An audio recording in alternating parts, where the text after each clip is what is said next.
നീ സ്കൂളിൽ പോകുന്നില്ലേ? ഞാൻ ഇനി പഠിക്കാനേ പോകുന്നില്ല. എന്താ, നീ വല്ല പരീക്ഷയ്ക്കും തോറ്റോ?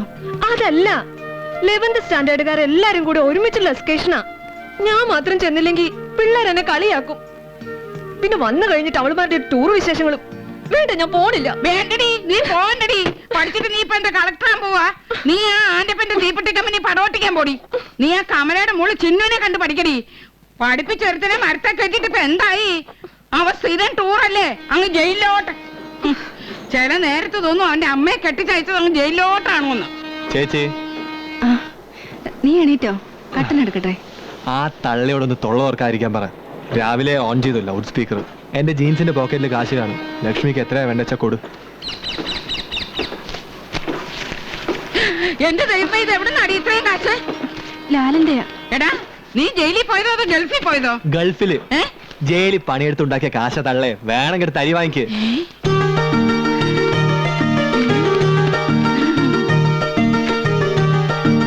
എത്ര അടി വേണ്ടത്? 250. 250. വേറൊന്നും വേണ്ടായാ? ഇത് സ്കൂളിൽ കൊടുക്കാനോ? എല്ലാരും കയ്യിൽ കാശ് കൊണ്ടുവരും. എനിക്കൊരു 100 രൂപ കൂടെ വേണം. വേറെ കുർത്തകണ്ടവളെ, എന്റെ ചെറുക്കൻ നത്വാണി വെയിലത്ത് ജയിലിൽ കിടന്ന് പണിയെടുത്തുണ്ടാക്കിയ കാശ സൂക്ഷിച്ചു വേണം ചെലവാക്കാൻ, കേട്ടോ? ചേച്ചി, എന്റെ കെട്ടിയനൊന്നും ചെയ്യരുത്. എന്നാ ഇവൻ അകത്ത് ഒളിച്ചു വെച്ചേക്കുന്ന എടുത്തോണ്ട് പാടി. എന്ത് തോന്നിയ ദിവസം നീയൊക്കെ കാണിക്കുന്നേ? അതല്ലേ ദൈവനോട് ചോദിക്കും. എന്താ വാസു, നീ എന്താ ചെയ്തേ? കണ്ടാ ഇപ്പം മിണ്ടുന്നുണ്ടോ? പറയണം. പിടിച്ച് കേട്ടാണ്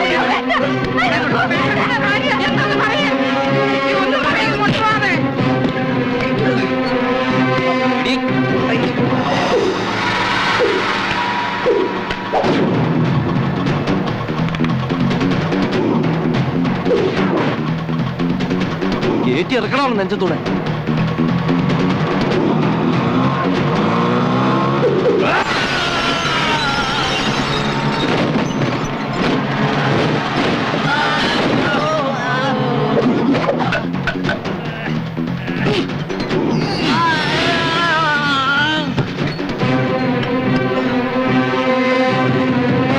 ചേട്ടാ, എന്താ ഇതൊക്കെ?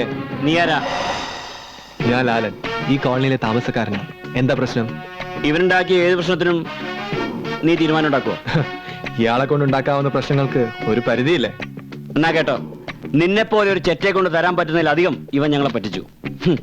രൂപ 35,000 അവന്റെ അമ്മായിമ്മയുടെ താലി ഇറക്കാൻ. ചേട്ടൻ ഈ കാശ് കൊണ്ട് എന്താ ചെയ്ത?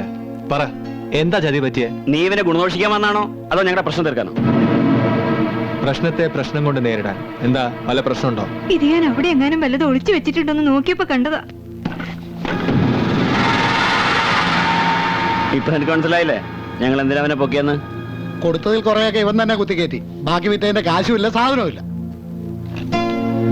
ചേട്ടാ, ഞാനിവിടെ ഇല്ലായിരുന്നു കുറച്ചു കാലം കൊണ്ട്. ചേട്ടൻ എങ്ങനെ ഇത് പോയി പെട്ടു? ആദ്യം ഞങ്ങളുടെ കാശാ, പിന്നെ മതി പുന്നാരിക്കലൊക്കെ. തരാം, നിനക്ക് തരാനുള്ള തരാന്നേ.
കഴുത്തറുത്ത് കായലിൽ തള്ളും നിന്നെയൊക്കെ. മേലാൽ ഇത്തരം കച്ചവടമായിട്ട് ഞങ്ങൾ കോളനിക്കകത്ത് കേറിപ്പോരുത്, മനസ്സിലാടാ? എന്റെ തലയ്ക്ക് വെളിയില്ലാത്ത പണിയെ നിങ്ങളെ കാണിച്ചത്. ഹാ എന്ന് പറഞ്ഞാൽ അവൻ കാശും തരൂല, വായും തുറക്കത്തില്ല. പിന്നെ ഞങ്ങൾ എന്തോ ചെയ്യും? ശരിയാണ്, പൊക്കി എടുത്തോണ്ടൊന്ന് പണി കൊടുക്കേണ്ടതാണ്. പക്ഷെ അതിന് ഇങ്ങനെ വലിയൊരു സീൻ എന്തിനാണ്? അതുമല്ല ആലിനോടുള്ള നേരത്ത് ഇരു ചെവി അറിയാതെ വേണ്ട കാര്യങ്ങൾ ചെയ്യാൻ. ഞങ്ങളങ്ങനെയാണ് തീർത്തേക്കാമെന്ന് വിചാരിച്ചതാ. പിന്നെ നീയൊക്കെ ഞൊട്ടും. നിങ്ങൾ എന്റെ കൂടെ ഉണ്ടെന്നുള്ള വിവരമൊന്നും അവനറിയണ്ട. അവനോട് വരുമ്പം നിങ്ങളൊന്ന് മാറി നിന്നേക്കണം. ആ ശരി. ഇക്കാലത്ത് കഷ്ടപ്പെട്ട് പണിയെടുക്കുന്നവർക്ക് ഈ ലോകം കൊടുക്കുന്നത് ദുഃഖാണ്. എന്നാണ് അവ പഠിത്തനൊരു വഴി കാണിച്ചു തരിക? ഇക്ക വിഷമിക്കണ്ട. 2 ആഴ്ച ശരിക്കൊന്ന് പിടിച്ച മുഴുവൻ കാശ് ഇവന്റെ കണ്ണാക്കി തള്ളിക്കൊടുക്കാം. നമുക്കെന്തിനാ ഇവന്റെ കൗതാര്യം? ഇനി ആ കാശും ചോദിച്ച് ആരിങ്ങോട്ട് വരില്ല, ഞാൻ പറഞ്ഞല്ലേ. എന്നാലും എന്തെന്നാലും ഇനി ആ കാശ് കൊടുക്കണ്ടാന്ന്.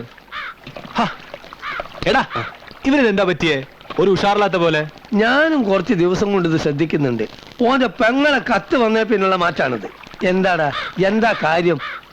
ഒരലെന്തിനാ മദ്ദളത്തോടെ എന്ന് വിഷമം പറയുന്ന? എന്നാലും നീ ഒന്ന് പറ, ഞങ്ങളൊന്ന് കേക്കട്ടെ.